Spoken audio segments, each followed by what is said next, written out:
90 chilometri per ricordare che donare sangue significa donare vita. Da Monticello con Teotto a Venezia, i runners di Io Dono, Lui Vive hanno trasformato una sfida sportiva in un messaggio di solidarietà.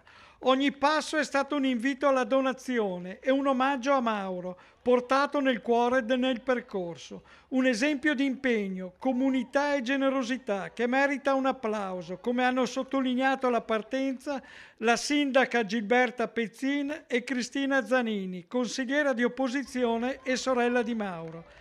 Il presidente di Fidas Monticello con Teotto afferma: sono 90 chilometri nel segno della solidarietà, questa è la 10ª edizione. Io ricordo molto bene la prima edizione quando è nata, che è quella che fra l'altro ci ha fatto fare il ponte proprio con la Fidas di Venezia.